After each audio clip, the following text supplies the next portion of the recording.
welcome to Agile World. Hello, Sabrina, how are you doing? I'm good. Have you missed me? I have. I've been in training. You've been quiet through the day. Apparently you've been working. That's the rumor going around. Well, I've actually been in a training course for visual thinking with Stuart Young, and I'm so proud of my work. Let's see what you've done. Everything's gone to the background. I'm going to say everyone's going to be able to see my background for a tiny little bit. This is where we get to see the angelic Sabrina. I can actually draw. That's so cool. It tells a story, which is what drawings are meant to do. Yeah, I'm really chuffed. I got a notebook full of it as well. So I do fully recommend it. Stuart Young, absolutely awesome. We did it all online as a team. I got day 2 tomorrow. So maybe in tomorrow's video, I get to show you some of the other fun things that I've actually done. But yeah, so I've been Can people join on day 2, having missed day 1? No, so unfortunately, this is actually a paid training course, but I have been convincing him to do a session for Agile20Reflect, so I may have actually succeeded. So keep it on the calendar. Do you know what? As soon as I get some dates from him, and I'm pushing. This is why I mentioned it today, because I'm pushing for him to do it. As soon as I get some dates from him, I'll definitely be shouting out on this, because it's absolutely amazing. For people that don't know who Stuart Young is the guy that created the cartoon images for all of the principles of the festival. So he's been involved since way back, and he's been able to articulate visually what we stand for, and that's really important. So I can't see that at all. There you go. I'll put it on my chest. So yeah, if you look at these little people, he's been training me how to make these little people. So these type of visual images. So yeah, definitely. Give him a shout out, link up with him LinkedIn. He's an absolutely amazing coach and trainer, and it's been absolutely enjoyable. So hopefully we can get him to do a session on Agile20Reflect. He said he hasn't done one yet because he's been extremely busy, because he is that awesome. But I'm still trying to convince him. I'm nearly getting my way, so fingers crossed. And I really would love to facilitate that session. And if you can't get your way on this, my estimations of you will fall through the floor. Whereas I thought you always got your way. So I'm tagging him in the video and everything. And literally watch this post. I've just noticed that you are incognito today as Brandon Hill Jowett. I know. I need to change that. So this account is a festival account. We now have some mega accounts for Zoom. So if you're doing an event and you're over the 100 people limit for the basic account, please let us know, because we now have 3 accounts that will take 500 people each for events within the festival. Yeah. So just give us a quick shout, drop us a message on LinkedIn, or if you're on our WhatsApp groups, give us a shout out. And ask us, because we don't want you to be in a situation, because again, I know we say it every single day, it's bigger than we even thought it was going to be, and we've got so many people interested. We don't want people to be able to miss these events. So give us a shout. We've got a better Zoom account now that we can use, and obviously we've been stealing it as well for this. Well, I think the thing is that it's although we are recording events and they are going up on the archive, it's still first-hand knowledge is always better, and you get your questions answered by the speaker, and that's really important. So I've finally got to go to the retrospective radar. I went to that yesterday. It was the last session of 3, and I thought, it'll be easy to get to it, and I was going to go to the one at lunchtime, and it was full. So what more? I didn't get a chance to go to it, so please, we want more. Yeah, it's so good, really interesting, and actually so much potential to do good in Agile, and that's what the drive was, and it wasn't just to measure stuff. So it was to actually facilitate team members in seeing value in sharing, so creating that safe space. So that's really excellent. And then I went to, I have to read it off the actual screen, because it's not an easy one to recall the name of, but it was the strategy visualization event by Craig. and actually I can't even find it now, but that's because the festival's so clever that the calendar moves forward. So that's actually up on the archive. He sent it in probably within about 20 minutes of finishing his event. So that's up on the archive and viewable now. There is so much information in there. I was sitting there going, I'm going to have to watch this 3 or 4 times to try and draw down everything that's in there. So that was excellent. And then from what that, I'll do actually is when I post this video up, which will be very soon today, I'll post a link to the archive just to remind people. which one's, oh, this video, yeah. Sorry, my, earth calling, Karl. I did a stupid thing and I worked 20 hours without stopping. So it's my own fault. As my mother used to say when I'd come in of a Saturday night, she'd say, self-inflicted. When start messaging you and going, put the phone and the laptop down. Actually, I'm going to somehow get your wife's number and message her saying, Fry and Pan, Karl needs to No, you're not. And the reason you're not is because she thinks I'm a grown-up. She's wrong, but she does think it. So I don't want anyone to dissuade her of the idea that I am a grown-up. Anyway, so after those 2 sessions, which were great, Red Team had a meeting, and for the people who have not come across Red Team thinking, Craig has written a book, Craig Cockburn. My brain just is not good at that name.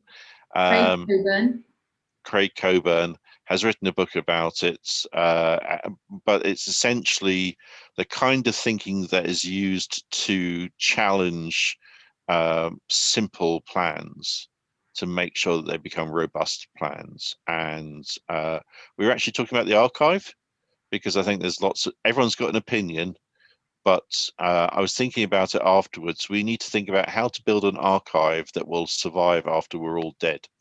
And be robust. Yeah, and still be accessible to people.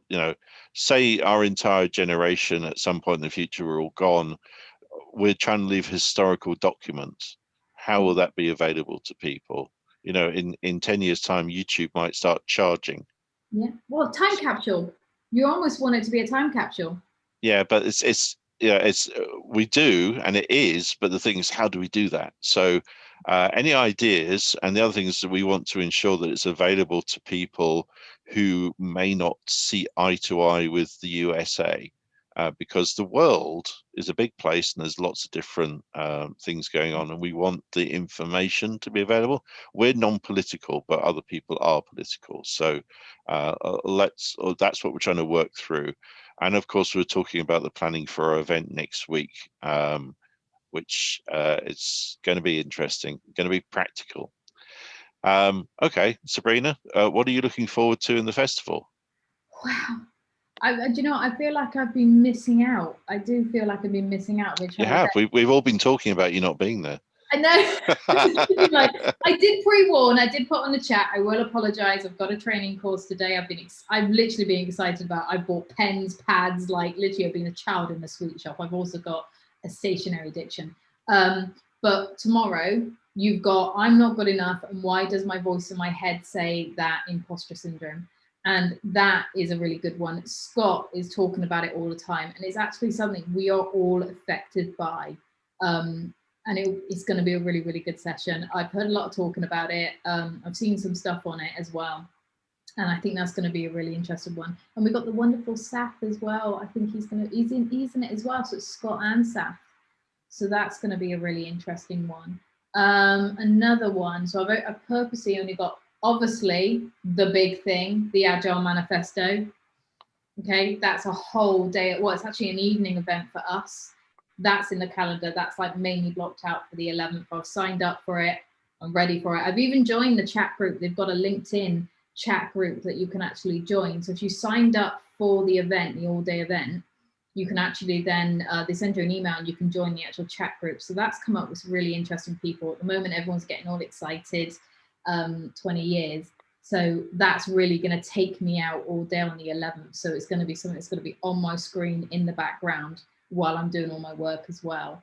And the other one is Agile Culture. Now that's on the same day on the 11th. So I'm going to see if I can tag team and do two at the same time, possibly. I think it's just slightly earlier. That one looks like a really good one. So I'm very much into the behaviors and the mind thinking and those analytic things. So I think this is going to be quite good.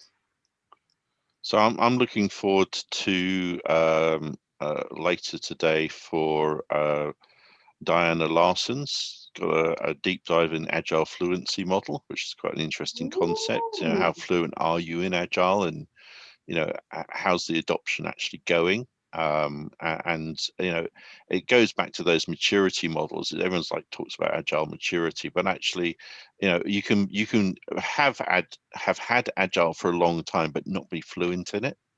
And not have the depth of knowledge to really bring value through it and facilitate better mindsets in the people adopting it. So that was quite interesting. That's straight after our meeting as well, so that works out perfectly. Yeah, there's also another one straight after our meeting I want to go to as well, which is really irritating, but that's the nature of it. So Chris Stone has got a session on about the Agile Manifesto retrospective. So he's doing 3 retros. So the first one's on the past, and he's a really good speaker. Yeah. He's done quite a bit to help set up and propagate the festival, so I'd love to go to that as well. So I've got a bit of a quandary there. Not But that, necessarily. Now we've got the archive, you can always go back to one. yeah, I know. But as I said at the beginning, the quality of the engagement and the experience, it's, you know, I always have questions because people say stuff like, you know, when you describe what you do for a living, Yeah. it's based around what you do for a living, and it's probably different. You know, even if we had exactly the same job, your experience would be different from mine, and I'd want to interrogate and find out about your experience. And the same is true with all these speakers. I want to find out what things mean, because we use the same words but we often mean different things.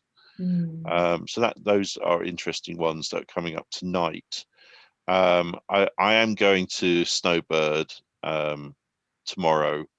I'm also quite interested in the Global Syndicate SAFE meetup. I'm fascinated by SAFE because it's one of those frameworks that people seem to love or hate, and I'm ambivalent. It's I'm Marmite. It is sorry, Marmite. It is is it? 100% Marmite, yeah. And yeah, and you've got some people that love it, but then hate it, or love it as a way of working, but actually implementing it, they hate. There's multiple different ways of viewing it. So I think I think that the idea of the framework was originally to create guide rails, and now it's becoming more circumscript, just the way Prince, when it first came out, was guide rails, and then Prince 2 came out and became circumscript. So you know, we need to be careful with all of these frameworks that we don't actually end up as you know, religious zealots. They are, they are supposed to be part of a toolbox. That's the way I describe it. Is there's multiple different ways of working. There's multiple different ways to use it. They are a part of your toolkit. So, like my husband, he has his big Makita toolkits and everything like that. He's got everything that he needs, and he uses it for what he needs it for. But he doesn't always have to use everything, and he doesn't have to do it in the same way. And that's how I see it. That's my visual way of thinking of it. Yeah, and I use a painting palette because I paint in oils. So I just think, you know, what is the right tool for the job? And actually in practice, I sometimes don't use Agile. Shocking, but actually it's not always appropriate. Yeah, there are scenarios where Agile slows down the work, causes factions to become evolved, and actually creates so much trouble that it's not worth using. So I'm interested in Safe One, particularly interested in people that have now adopted the double diamond that actually belongs to the British Design Council. Still, people don't realise that it doesn't actually belong to SAFE. Anyway, so that's one I'm interested in. I'm going to go to that That's on the 10th. There's a conversation with Mary and Tom Poppendiek. Again, I'm not very good at names. That looks interesting as well. A lot of people talk about them and their journey in Agile, so that's something I'm interested in. Oh, and there's My Yuri. I connection seems to nearly be forgot. breaking up again. Oh yeah, you're going really, really slow. It's all right. Thank you. So there's Yuli's. Was it Yuri's one who did the metrics one? He's doing user stories and story mapping. I'm very. Do you know what? I absolutely love all the stuff he's done. Every time his face has even popped up, he's getting. Yeah, he's had quite a few shout outs from me. I'm starting to become a fangirl with him. But he's actually got that tomorrow as well. That's going to be a really, really good session, I think. So also this week, we're expecting a visit from South America without any quarantine, thankfully. So on Thursday, some of the guys from the South American Ambassador Squad are going to come over and tell us how it's done. Yes. I actually put up a post this morning that said at 1.6% of all of the events were from South America.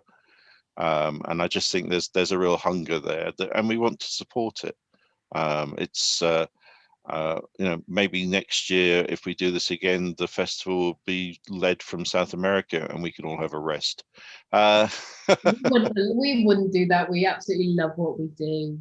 Well, we love putting it together. I'm just saying, it's that I think the point here is to learn what is the cultural context of Agile. Yeah. Rather than just the practice. So that should be happening on Thursday. Also had an update about the Agile books. So we're going to try and get books sent to places of the world where they're rather expensive to get.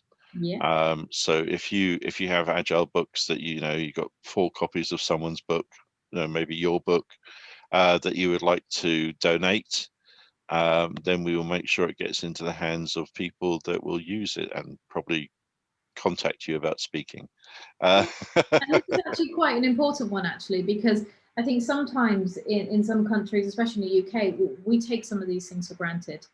And, most of us are probably using those books to hold up our desks or hold up. I'm using Apache Server Bible and Unix Linux Systems Administration Handbook to hold up one of my screens. You know what? I've got a load of Red Hat books and some Linux and books as well that are just literally collecting desks. So if they want any of those, I've got loads of those. They're pretty weighty, but yeah. So well, I like the Linux Bible. So the point is that was yesterday. This is today. What will we get today? So yeah, so we'll get the details, and then hopefully if you do have any that you can donate, please do donate. It's important. And if they're just sat there, dust or used as bookends, I'm sure you can get a piece of wood that'll do a better job. And at least then someone else gets an opportunity to learn what you would have already taken and learn out of the book. So I'm quite passionate about this. I think it's actually a good thing. So we'll get more details for that. And also any budding songwriters out there, we have the hats, we've got some t-shirts. We're just wondering whether or not there should be a song. So should be. It depends. Do you have a voice tuner? I might need a few shots. Well, we might be able to get a stunt voice for you. I watched The Little Mermaid on Sunday. I had a bit of a princess childhood throwback, and I decided to watch The Little Mermaid while I was. Were you wearing a princess dress? I can't confirm or deny that I didn't have my tiara on, but I'd wear my tiara daily. But the seagull that sings in there, and if you haven't seen it, you've got to at least Google it and get a YouTube clip. That's probably. I think I sound a lot better than that, but I'm assuming I sound like that bird when I sing. But we'll give it a go. Voice tuners, technology. There you go. I haven't got that. That would work perfectly with my wings. So for some of those, so some people who do know me, I do my actual background is real, and I just don't have the halo. So these are actually real. I had the opportunity to build my own office. So I don't have that halo option. Well, it doesn't sit very well, but it does annoy you quite a lot. So that's why I've got it on. Well, I think that is actually it for today. Thank you very much. You know, I absolutely love catching up with you, Karl. And I'm glad I know you did miss me. I know you did. You're not used to not hearing from me that much. I did, and I was going to contact Rob to check that you're okay. And he would have said, "Shh, nobody knows." Righty then. Well, I will catch you again tomorrow. Yay! Thank you very much from Agile World. Please comment on our posts if anything extra you want to see, if you want to come join us. We are desperate to get participants to join us because we want to hear your view of the actual festival. So don't be shy. We're pretty friendly people. And yeah, see if we can get your name down here. Thank you. Thanks. Bye.